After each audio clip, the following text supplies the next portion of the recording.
Porque aparentemente a textura da palavra embate sempre ressurge. E dentro de uma lógica de pensar ancestralidade, de pensar resistência. Porque a clandestinidade, no sentido geral da palavra, acomete inúmeras pessoas. Por que pátria à parte? Por que o subjugamento do sistema vergonhoso que produz genocídio e sangria? Embate à ancestralidade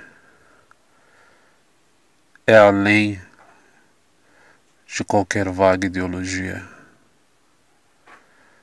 É a permanência, a resistência real e a força crucial.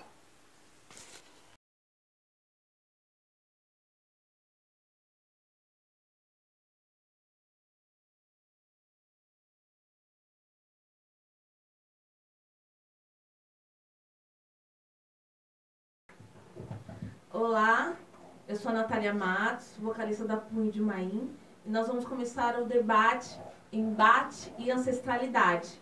Hoje com o tema a necessidade de construir a conscientização contra o genocídio e racismo estrutural. Então hoje estou aqui com a minha companheira de banda, minha amiga pessoal Camila Araújo, tá? Então nós vamos nos apresentar, inclusive as nossas convidadas.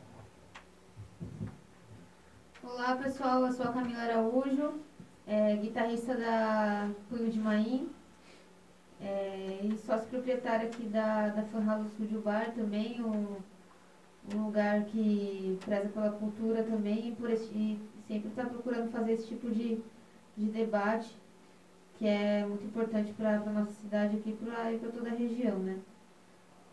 E é isso aí, eu vou passar aqui o microfone para a Paula.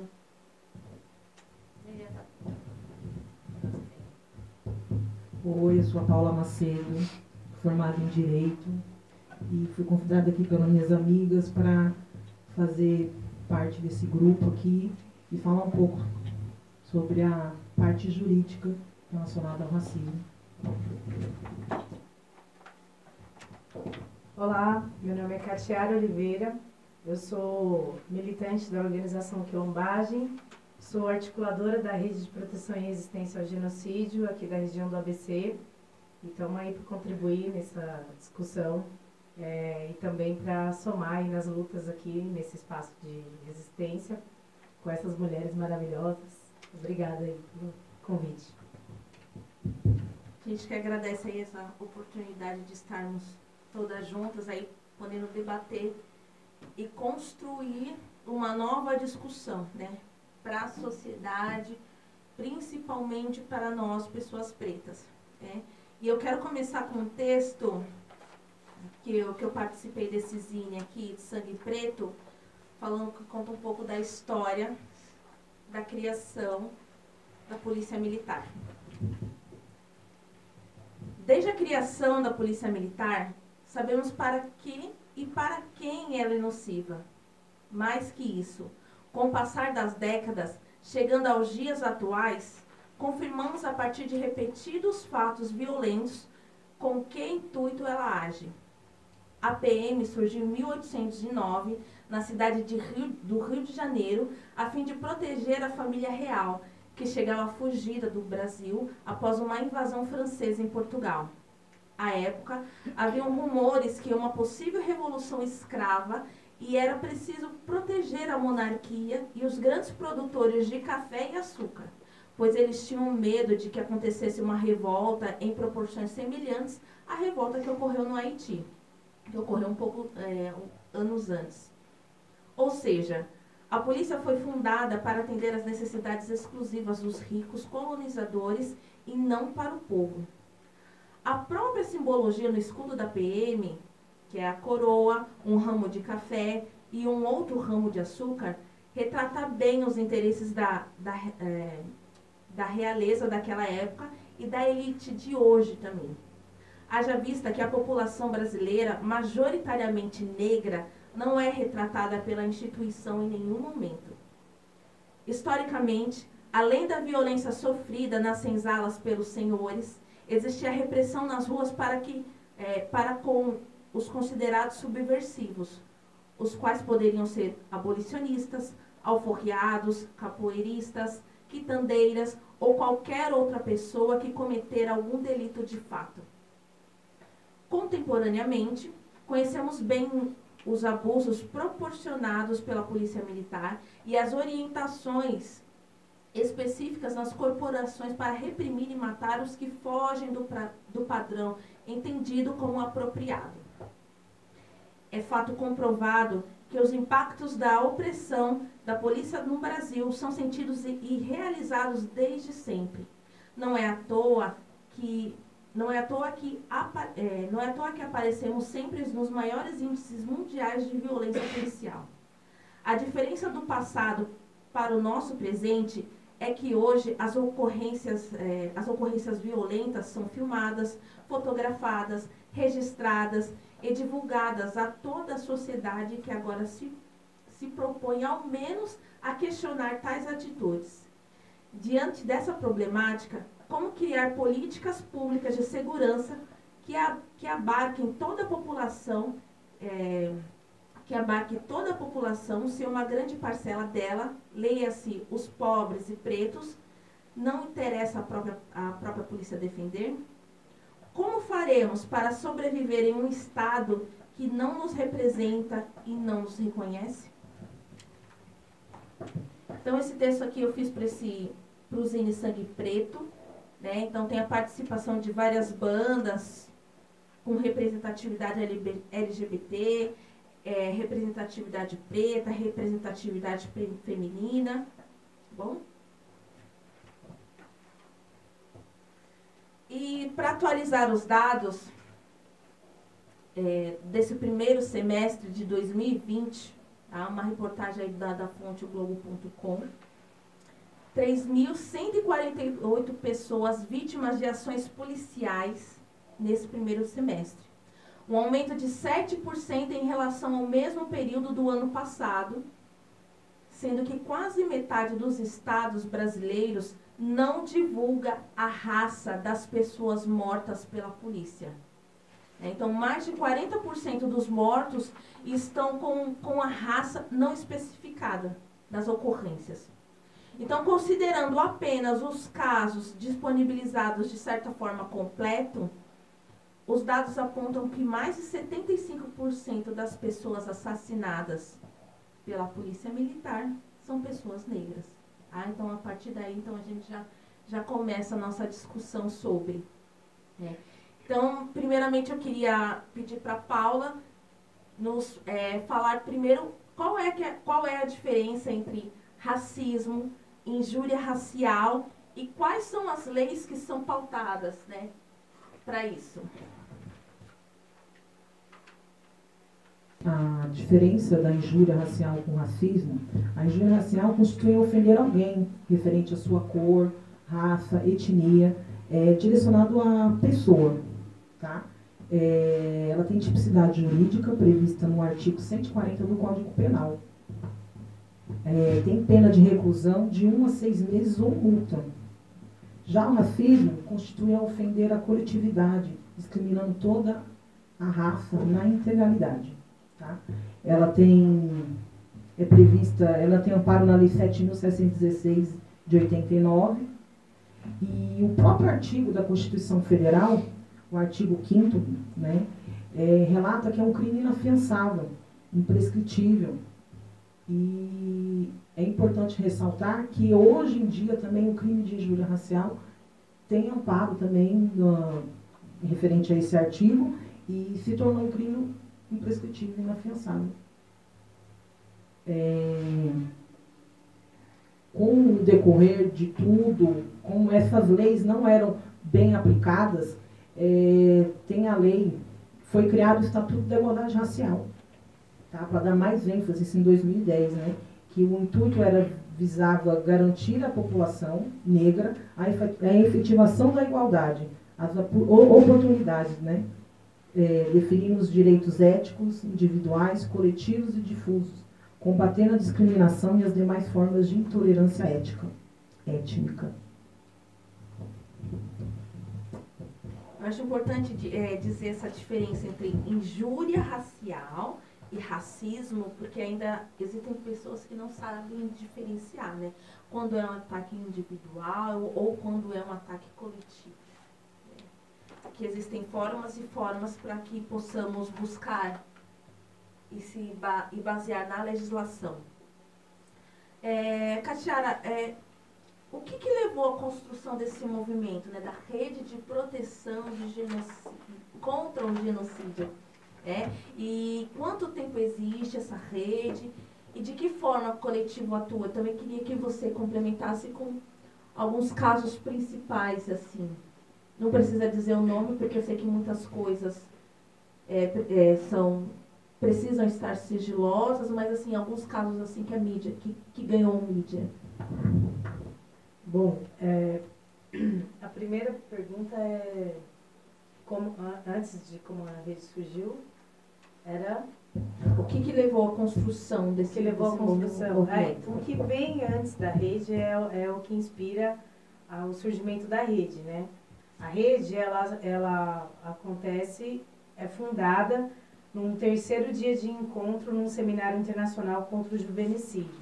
Então, existiam vários pesquisadores, debatedores, convidados, discutindo a realidade dos jovens na América Latina. Então, tinha países que estavam apontando que o juvenicídio se dava por... aliás, o que apareceu em todas as pesquisas, né?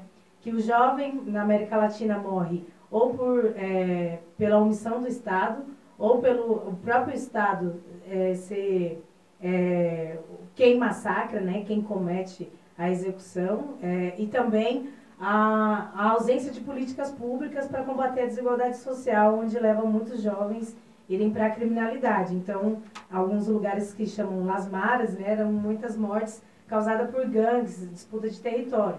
E aí, quando a gente traz o conceito de juvenicídio para o Brasil, a gente vê que a maioria desses jovens, por serem negros, eles fazem parte de uma realidade que a gente chama de genocídio, que não acontece só com o público de jovens, mas na realidade dessa maioria de negros que são vítimas do Estado genocida, a maioria dessas vítimas são jovens, quando traz essa realidade para o Brasil.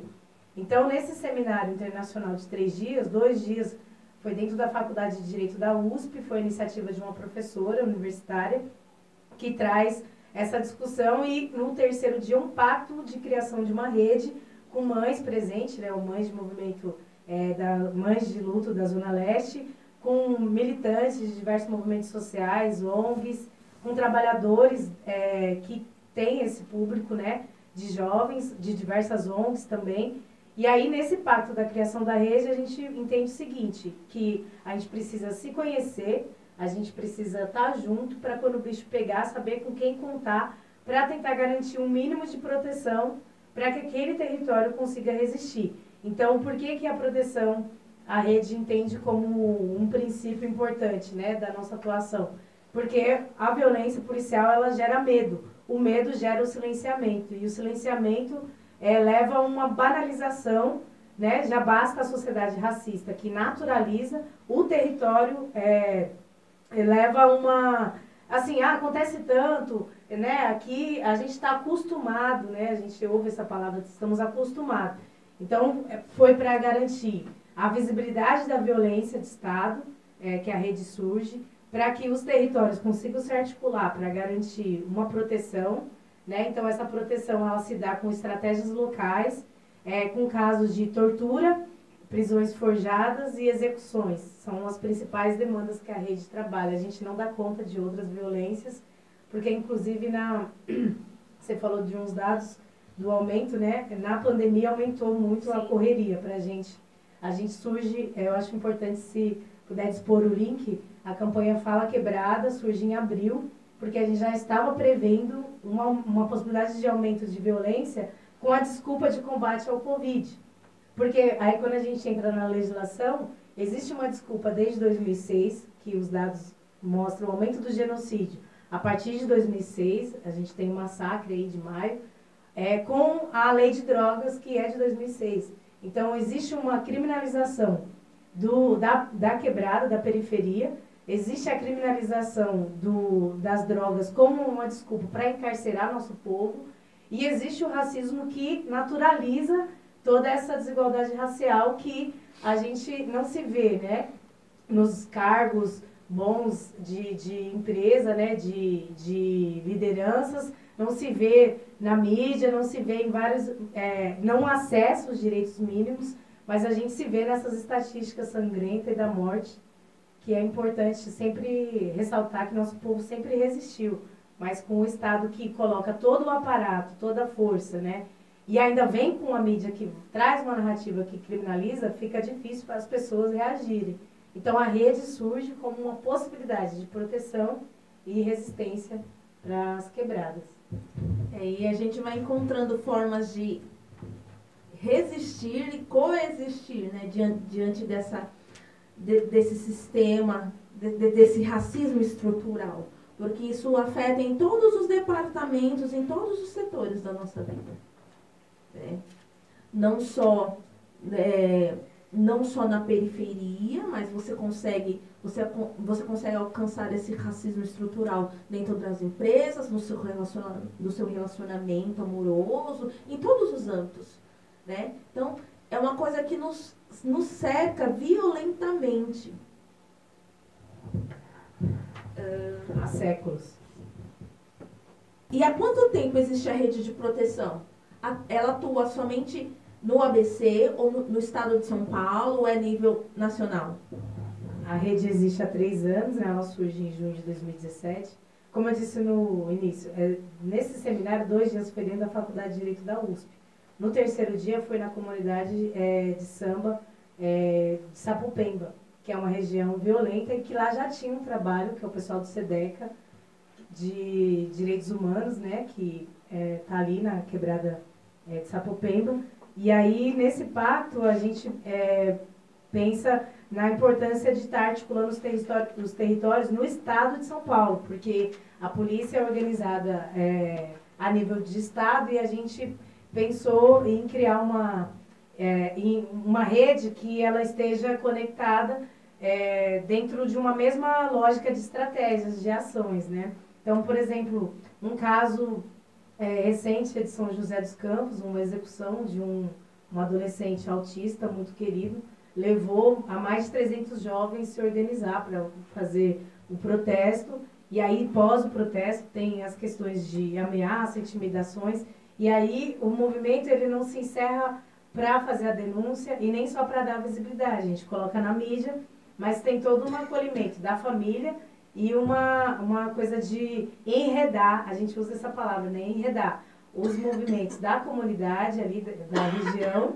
com a família e com os amigos para tirar as ações juntas. Então, a gente tem um acompanhamento, uma parceria com a Defensoria Pública, a gente busca por mais advogados voluntários para dar as primeiras orientações e a gente tem grupo de escuta de familiares, então tem grupos de mães que tem um momento que a gente está se reunindo online, né, que elas colocam esses anseios e a gente tenta acolher enquanto movimento, por exemplo, demandas que estão para além da própria violência de Estado, né? As pessoas elas têm traumas, né, com essas violências. Então, tem situações que eu acompanho aqui enquanto articuladora do ABC, que é o caso Lucas, em Santo André, tem o caso aqui em Ribeirão Pires, eu não vou falar o nome, que é um jovem negro torturado, e tem um caso que foi recente aqui no ABC também, foi uma execução em Rio Grande da Serra.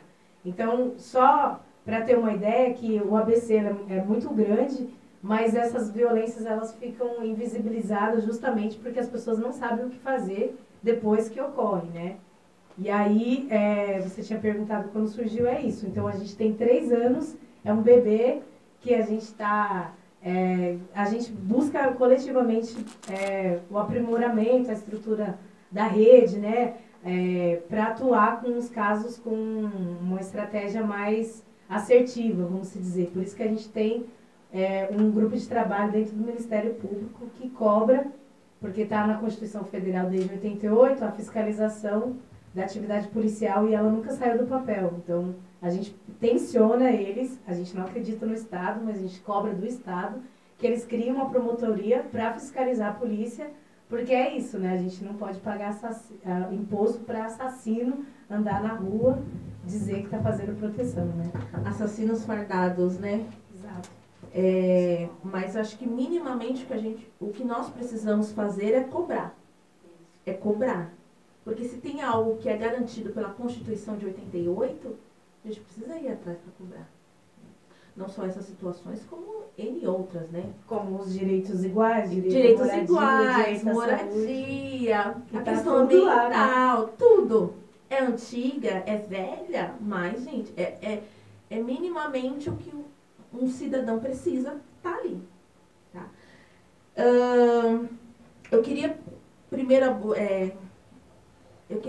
falar sobre o encarceramento em massa das mulheres. Né? A gente sabe que a maior população encarcerada é a população negra, mas eu queria falar das mulheres, que também continuam sendo as mulheres negras. Porque o que eu vejo, as mulheres, as penitenciárias masculinas, as filas no dia da visita você tem as mulheres que estão ao redor daquele cara que está preso. E as filas quilométricas. Agora, quando eu tenho uma mulher encarcerada, você não tem esses homens amparando essas mulheres. O máximo que você tem são outras mulheres que fazem parte do seio familiar daquela detenta e ponto. Vocês têm dados, quais são os maiores crimes que essas mulheres negras cometem para estarem ali? Eu sei que muitas coisas são indevidas. Também existem dados que a maioria dessas mulheres é por conta de tráfico de droga para poder amparar ou ocultar o seu companheiro. Se vocês também atuam nessa proteção. Enquanto rede, a gente tem diversas organizações que compõem, né? Uma delas é a Amparar, que trabalha com familiares de presos. A Amparar tem um trabalho maravilhoso, tem umas guerreiras lá com muita experiência. E uma coisa eu aprendi com a Amparar é o seguinte, antes mesmo de falar da pessoa encarcerada em si, mas o cárcere, ele estende ao familiar. Aquele sofrimento, aquela ausência de respostas, ausência de acessos, desde medicação, a dificuldade de entrar, que passa por uma situação vexatória e que na pandemia aumentou essa ansiedade e ausência de respostas, né? Por isso que foi criado o projeto Escuta Liberta, que são 70 psicólogos voluntários ouvindo esses familiares. Os dados eu não tenho, não vim preparada com dados aqui de número das mulheres encarceradas, mas o que a gente tem é o seguinte, prisões forjadas e prisões que têm aumentado dizendo em outras palavras, das minas que segura o BO, né? É uma realidade que tem aumentado, assim como também a presença da mulher no tráfico, como uma pessoa que é a provedora de diversas formas, é a provedora na quebrada, e essa é uma das formas também que muitas mulheres buscam sobrevivência. Mas a questão do cárcere é a maior síntese da solidão da mulher preta, né? Porque se dizem que a mulher que está na rua, ela é a preterida, ela é esquecida, ela é fora do padrão, ela é superexplorada. A mulher encarcerada, ela está sozinha em todos os sentidos, porque a própria família não aprova, né? Tem uma questão aí do patriarcado mesmo, que aquele não é o lugar da mulher, mas na verdade nós enquanto rede não vê o cárcere como um lugar do ser humano, né? A gente tem uma perspectiva antipunitivista, por mais que a gente ache que os assassinos têm que ser tirados da rua, não é nem por uma questão de punição, e sim de justiça, porque a presença dele é a confirmação da injustiça, né? De que eles podem fazer o que quiser e não acontece nada. Então a rede existe para tensionar e dizer que não é bem assim. A nossa perspectiva é criar poder popular para barrar o genocídio, para que essa realidade mude também na vida das mulheres, que é quem segura o reggae do início ao fim quando se fala de política de genocídio, porque o filho executado, ou o filho forjado, ou o marido ou o companheiro preso, coloca ela numa responsa que triplica, né? Se a gente olha os dados dos jovens executados em idade produtiva e reprodutiva, são jovens que ou está no seu primeiro emprego, ou não teve acesso ao primeiro emprego, ou é aquele que é o tal do arrimo de família, quem ajuda complementando a renda. Então, em várias situações que a gente ouve as mães falando, tem uma realidade também que é assim, a mãe pode ser branca e o filho executado era preto, ou o contrário, né? O filho executado ou forjado era branco e a mãe preta. O que a gente vê é mulheres que sozinhas estão sempre respondendo por tudo. Inclusive, para buscar justiça, elas estão sozinhas nisso, né? Então, no caso do Lucas, que a mãe foi forjada, após encontrar o corpo dele, ela foi presa, né? Então, depois da execução do filho, ela sofreu uma prisão, mostrou pra gente o quanto o sistema pode ser mais violento do que ele já demonstra, né? Então, a Maria tem um relato do cárcere que foi muito pesado, mas ao mesmo tempo ela traz que isso não fez ela calar, né? Ela não se cala porque ela tem consciência que o filho dela foi executado por ser preto, favelado, e ela tem consciência também de, apesar de toda a dor da perda, que ela tem que lutar por justiça se ela não quer que isso aconteça com outro filho ou com outro vizinho, né? Bom, eu queria que todas vocês, né, contassem algum fato de violência policial que vocês já sofreram. Seja verbal, física, qualquer tipo de violência, né? Eu tenho uma história e eu acredito que vocês também tenham, né? Por que eu quero jogar isso? Porque em uma discussão, uma conversa assim aleatória com uma pessoa, com uma colega minha, uma colega branca, tal, e eu falando, e tinha acabado de acontecer um fato, uma violência também que estava na mídia, não lembro qual, e também a pessoa também era negra que foi assassinada. E eu ali indignada, né? Porque a cada violência que é noticiada, aquilo me machuca. Principalmente quando é algum erro policial, né? E eu tava conversando aquilo, e essa minha colega, ela falou assim, nossa, ainda bem que mulher não sofre essas coisas. Falei, como é que é, minha amiga? Como é que é? E eu comecei a contar das coisas que a Natália aqui já tinha sofrido, né? Então eu queria que vocês falassem um pouquinho, depois eu falo das minhas. Começa, Camila. Você tira o... Vai tirar, gente, ao convite. Bom, deve fazer uns 5, 6 anos. Foi um fato assim que para muita gente chega a ser engraçado também. A gente, hoje em dia, quando lembra, chega a achar engraçado, mas foi bem humilhante na situação. Inclusive foi aqui perto. Na época eu tenho uma banda que, enfim, é uma banda só de... Eu sou a única mulher da banda.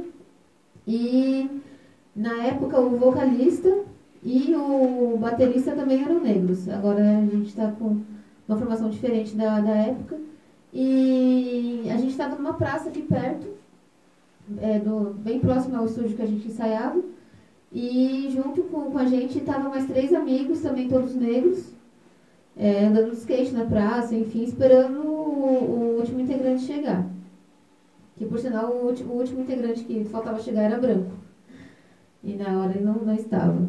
E Enfim, aí, em um certo momento, parou uma viatura do nosso lado, na rua, ao lado da praça, e chegou com muita hostilidade, eles já estavam, uns meninos já estavam com o rosto, eles estavam atrás dele, porque o rapaz, ele, enfim, pichava, fazia algumas baguncinhas assim, e ele já estava atrás desse menino há um tempo, e só que não foram só nele, foram em todos. Eu era a única mulher que estava na hora e não tinha policial mulher. Então, como eles não tinham nenhuma maneira de me tocar, de me atingir de alguma forma mais agressiva, eles pegaram minha guitarra, que estava dentro da minha bag de guitarra, dentro da bolsa, e fizeram várias perguntas super constrangedoras, por que eu estava ali, onde estava meu namorado, tipo, como se obrigatoriamente eu não poderia estar ali se um deles não fosse meu namorado, enfim. Pegaram minha guitarra, tiraram a minha guitarra da capa, colocaram no chão de uma forma sem cuidado nenhum e abriram a minha guitarra, abriram todos os bolsos, virou de ponta cabeça, caiu tudo no chão que tinha na hora ali na capa. Abriram a bag da guitarra, né, não a guitarra. E viraram do avesso a bag e caiu tudo no chão, tudo, papéis, dinheiro, porque eles estavam atrás de droga, né? Na cabeça deles todo mundo ali era nóia e enfim. Então essa foi a forma que eles fizeram para me agredir, já que não tinha como ser de outro jeito, porque não tinha policial mulher na hora. Com os outros rapazes eles foram muito mais agressivos, né, com palavras e tudo mais, mas comigo a situação foi assim.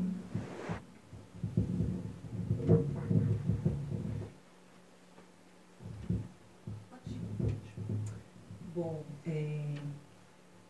na minha vida, a violência policial, até pelo fato de ser negro, ela é recorrente, né? A polícia sempre olha pra gente com olhos tortos, né? Mas, salvo engano, em 2004, aqui na cidade de Ribeirão, estávamos eu e meu ex-companheiro, e o nosso carro foi furtado, né? E a polícia já estava no local, né? E eu perguntei para o policial a respeito do que estava acontecendo, se ele sabia o que tinha acontecido. Nós estávamos saindo de um evento e tal.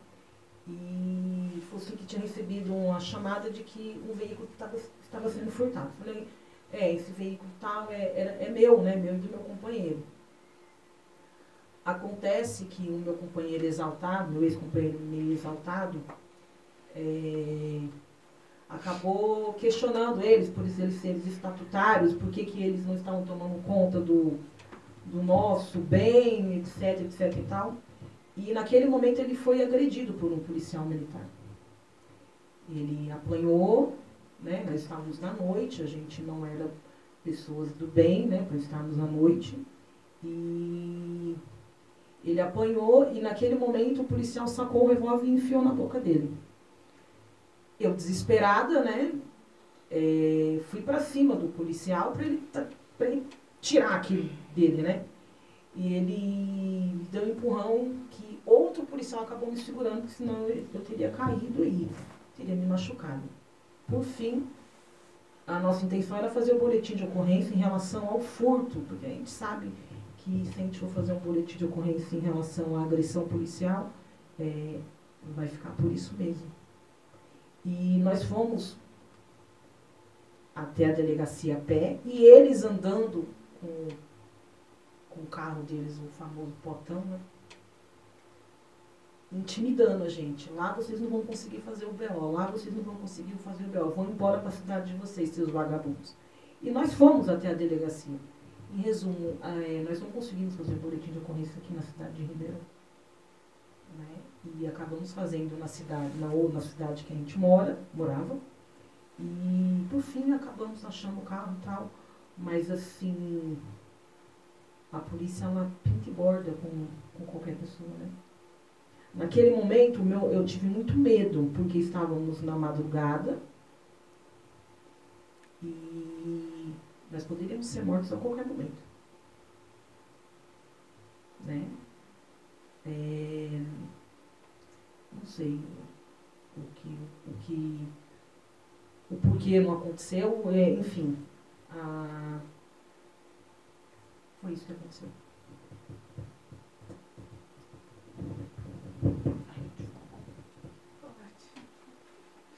Todas as cenas que a gente poderia descrever, quando vai descrever alguma que foi a gente que viveu, não tem como não reviver um pouco o trauma, né? Então, quando perguntaram aqui para mim, eu revivi rapidamente, mas em 2013, eu ajudei o movimento negro a ir para a porta da Câmara Municipal de São Paulo denunciar uma chacina de 11 pessoas, onde a Rota estava ganhando um prêmio pelo o deputado Coronel Telhada por reconhecimento e mérito de combate ao crime, né?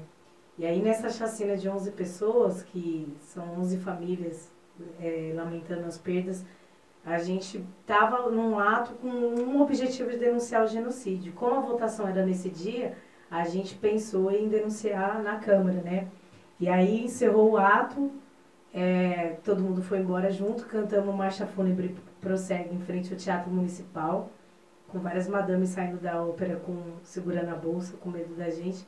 E aí depois disso, no dia seguinte, a gente ouviu vários relatos de quem chegou na quebrada foi intimidado por policiais, teve outras pessoas que foram seguidas do trabalho para casa, e no meu caso eu fiquei recebendo ligações e fui seguida também. Então eu recebi várias ameaças de morte por telefone fixo, do trabalho e no celular. E mudava assim, né? E aí por um tempo, enquanto eu não começava a fazer uma terapia, eu fiquei 3 meses com o sono totalmente prejudicado. E isso foi uma situação que eu poderia vincular, que tinha a ver com o ato, porque foi dias e várias pessoas, né? Mas tudo indicava para ser só mais uma situação isolada da questão do movimento, né? E aí, para não ficar isolado, eu escrevi carta capital, fiz a denúncia, mandei para a Secretaria de Direitos Humanos, CONDEP, todos os lugares.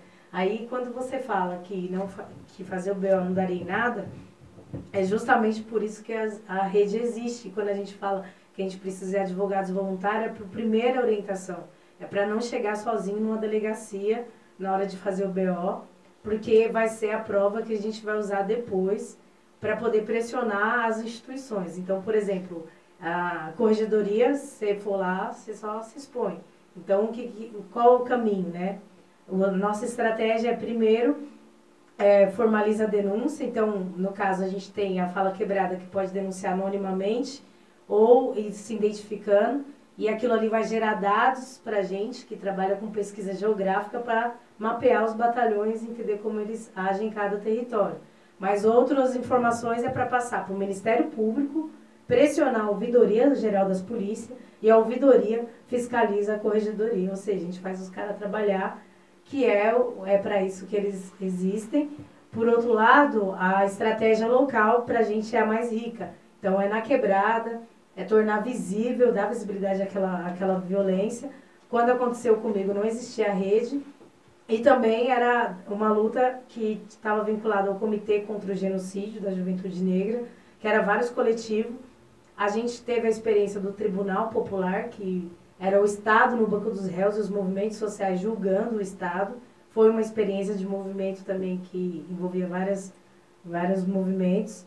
E aí, quando a gente vê uma situação, por exemplo, como a que aconteceu aqui em Ribeirão Pires, um jovem negro de 17 anos conversando com 4 amigos brancos no centro da cidade, em frente à estação de trem. Ele é abordado por um dos GCMs que leva para dentro da base. Lá ele bate, tortura, ameaça, ele faz xixi na roupa, ele tira a roupa do menino e manda secar o xixi, vestir novamente a roupa, o boné. E aí, quando ele sai, ele encontra a mãe e a mãe vai lá cobrar do GCM. E aí, você é pago para torturar o filho dos outros? E aí, depois disso, que entra a advogada, entra a orientação, a gente acompanhou para fazer o BO. E no momento do BO, eu vi aquele menino jovem negro, 17 anos, muito corajoso, porque o GCM tinha tirado foto dele, pegou o endereço dele, ameaçou ele e ainda assim ele teve coragem de fazer o BO. Então, muitas pessoas não sabem por onde começar, porque o medo é o primeiro bloqueio. Sim. Mas a mãe dele é uma dessas mães que, mesmo com medo, ou mesmo sem acreditar muito na justiça, não iria se calar. E aí, que bom que existe um movimento que as pessoas se importam, né? Não é só porque eu estou fazendo propaganda da rede, porque nós precisamos crescer, né, galera? Chegar junto, poder popular, falar com nós, porque a gente é um movimento independente, não recebe grana de ninguém, nós não recebemos ordens de ninguém, e a gente tira uma grande experiência que pode ser levada para o resto do país, para que a polícia seja fiscalizada, para que a gente garanta o mínimo de proteção e justiça para as quebradas conseguir fazer sua própria resistência. Porque do jeito que tá foda, né? Não tem outra... Só tem aumentado. O medo realmente faz com que não consigamos dar o próximo passo, né? E o engraçado é que todas as histórias aqui pairam em Ribeirão Pires, porque a minha também é de Ribeirão Pires. Gente, a minha foi na Câmara Municipal de São Paulo, mas esse caso... mas esse é de um ano atrás, então Sim. é um caso recente daqui de Ribeirão. Sim. O meu é de Ribeirão também, aqui de Ribeirão Pires, de 8 anos atrás. Claro, né? Nossa, que orgulho, né? Eu já fui enquadrada outras vezes, sabe? Tipo, aleatoriamente, eu sozinha na rua, sabe? Já fui enquadrada, mas esse fato aqui foi mais marcante, assim, na minha vida até hoje. Foi com meu ex-companheiro também. Nós estávamos de carro indo ensaiar, né, com a outra banda que eu tinha. E o carro estava fora de ponto, né? Então o carro era um carro preto e ele era insufilmado e ele estava estourando. Pá, pá, pá. O escapamento estava com barulho. Só que nós estávamos passando numa estrada em Ribeirão Pires que não era iluminada e era uma subidinha e o carro estourando. Pá. Quando o farol iluminou, uma Rocan e uma viatura do meu lado direito, veio o primeiro tiro de frente e veio o segundo tiro aqui. E passou assim na minha têmpora, que quebrou o vidro do meu óculos, que alojou a bala tipo uns 10 centímetros da cabeça do meu ex-companheiro na porta. A partir disso eu já não enxerguei mais nada, ele não percebeu, né, o que tinha acontecido na hora. Eu só percebi na hora que eu abri a porta, me joguei no chão, já não consegui enxergar mais nada. Eu toda ensanguentada. Os policiais atiraram em mim, o que aconteceu, eu desnorteado. Eles me pegaram pelo braço, me colocaram na viatura. Eu falei, nossa, vão matar ele. Ele ficou lá no local e eles me trouxeram no Camburão para o hospital aqui municipal de Ribeirão Pires, eu sem enxergar, estou ensanguentada e eu, nossa, vou matar ele. Eles não falavam nada, absolutamente nada. E no celular, eu lembrava que a última ligação que eu tinha feito era pro meu pai. Então eu tentei acionar meu celular assim de todos os jeitos e eu consegui falar com meu pai, liga pro Rômulo, os policiais vão matar o Rômulo agora. Vão matar ele, então faz alguma coisa que não sei o que, eu tô no hospital. Então ali eu já tinha certeza que ninguém ia me matar, porque tinha pessoas ao meu redor, então esse medo assim de uma morte vinda de policiais eu já não corria naquele momento. Então, mas passou algumas horas, aí depois meu ex-companheiro chegou também lá. Mas, conclusão, eu fiquei sem enxergar durante os 4 dias, até conseguir vaga no hospital, com córneas disponíveis para fazer a cirurgia. Não precisei das córneas, mas foi todo um processo de medo, porque no boletim de ocorrência eles colocaram que nós entramos no meio do tiroteio, da troca de tiro entre bandidos que eles estavam perseguindo, por isso que eles estavam na tocaia, sabe? E eu fui induzida pela civil a não abrir um boletim de ocorrência contra eles. E toda a minha família com medo, a família dele com medo, porque eles já sabiam onde morávamos, eles já sabiam onde os meus pais moravam, em São Bernardo, né? Eles iam lá, iam cá. Então, foi uma coisa que eu não levei adiante por medo. Medo. Isso. Esse mês de novembro, a Punho de Maia, nós estamos relançando, né, com a segunda reedição desse zine, tá? Então, nós acrescentamos textos novos, fotos novas, tá bem legal o zine. E esse mês de novembro nós estamos relançando, tá? Junto com o apoio da Casa de Cultura do Butantã. Então, teremos aí uma exposição desse material, entre outros cartazes que estarão disponíveis lá na Casa de Cultura Butantã. Tá? Então, fiquem de olho aí nas redes sociais do próximo lançamento.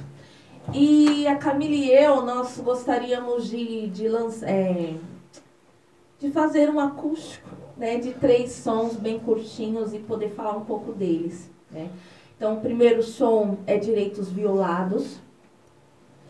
Essa música eu escrevi bem depois, acho que um mês depois do assassinato da Marielle, que foi mais um gatilho, né, de violência policial nessa sociedade, né, e principalmente que a gente sabe que no estado do Rio de Janeiro é campeão de violência policial nas comunidades.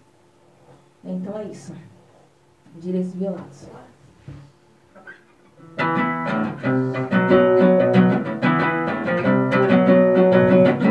Direito! Podia ir, não tem problema. Né? Tá Só bom. a gente. Tá bom. Só a música, né? Tá, beleza, só a música.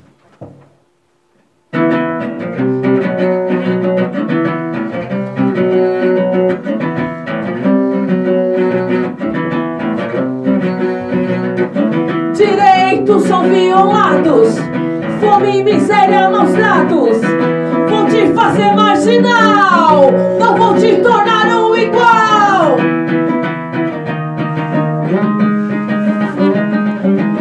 Policiais atiram de graça, em troca uma mera medalha, causando dor, sofrimento, corpos estirados e lamentos.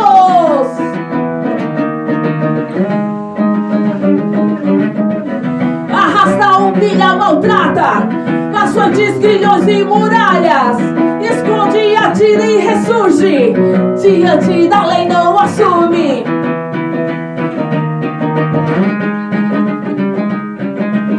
Segrega o preto do branco, difere na estrutura social, segrega o pobre do rico, o resultado é violência Policial!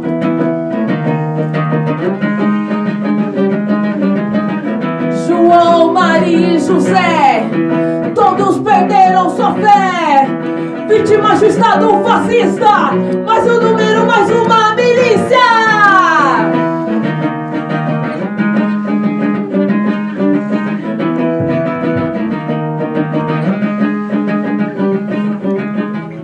João, Maria e José, todos perderam sua fé, vítimas do Estado fascista, mais um número, mais uma milícia.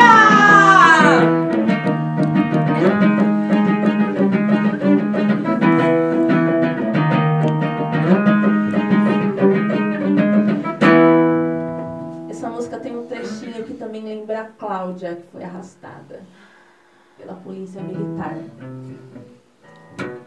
Esse som aqui, estupidez racista, você não quer falar um pouquinho dela? Pode ser.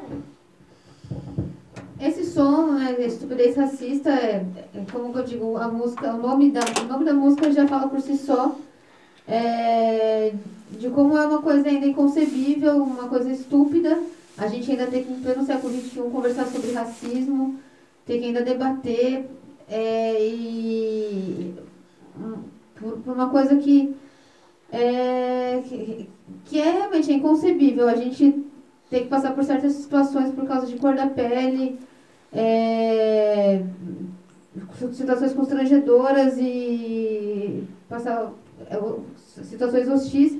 E muito mais do que isso, a gente vê companheiros morrendo e sendo violentados por causa da cor da pele, por causa da condição social, quando não estão as duas coisas juntas, né? Então é uma grande estupidez e só nos resta lutar e fazer o que a gente pode para isso acabar. Isso é uma estupidez racista.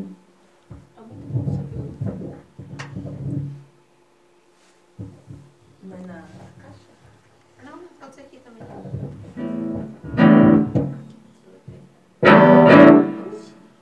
Pronto. Eu já tô na negreiro já. Peraí. Tá.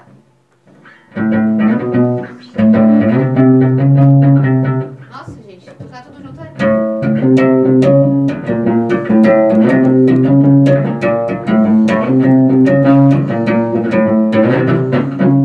Peraí que eu preciso ver o que eu vou fazer. Aí a gente só faz ela uma vez Aí só, eu vou tocar tá bom? eu vou tocar 2 vezes e você começa. Não, tá, mas cantar ela só uma vez. Beleza? Ah, tá.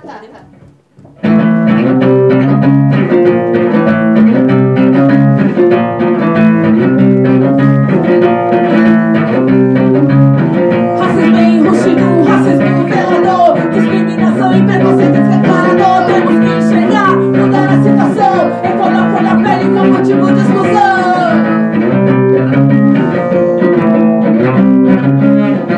Erguendo gestos, perceber todos os dias a manifestação do pensamento racista que está estruturador em nossa maldita sociedade.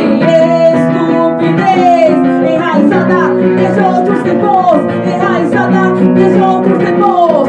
Preciso agir, mudar, destruir. Preciso enxergar como isso acabar. Não existe raça, isso é uma farsa. Estupidez, estupidez, estupidez, estupidez racista.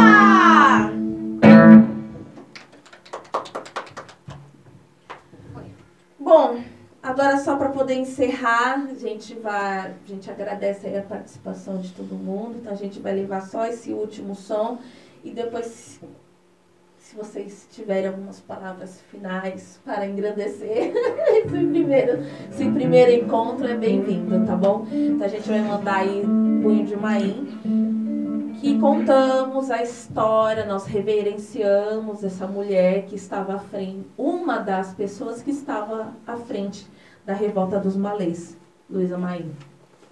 Acho que dá pra gente dar uma exportada. Sim,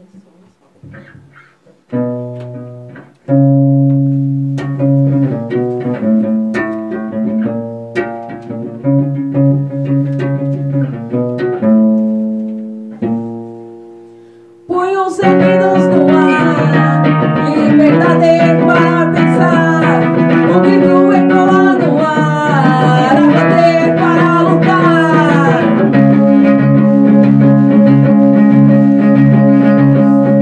Sigo com meus aliados, uma terra sem reis, sem escravos, mulheres seguindo na luta, resistindo a toda tortura.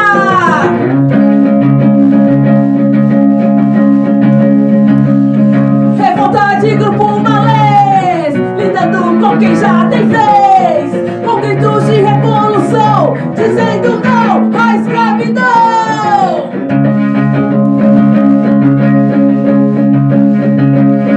Alças, nagos e mandingas, trazidos da mesma província, no picamuleto da sorte, no fronte até a morte.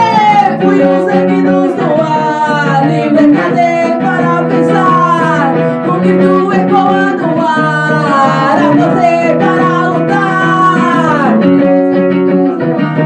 Liberdade para pensar, o grito ecoa no ar, a você para lutar.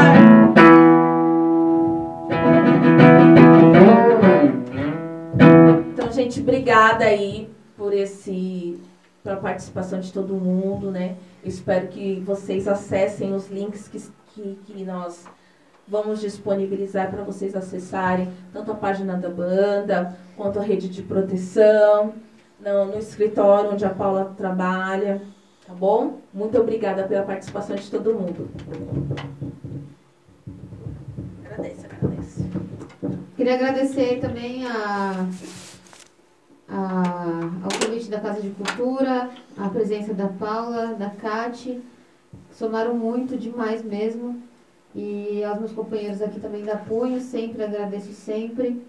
E é isso, espero que de alguma forma ou de outra a gente tenha somado nessa luta aí que infelizmente não vai acabar tão cedo, mas a gente tem que ser forte para continuar.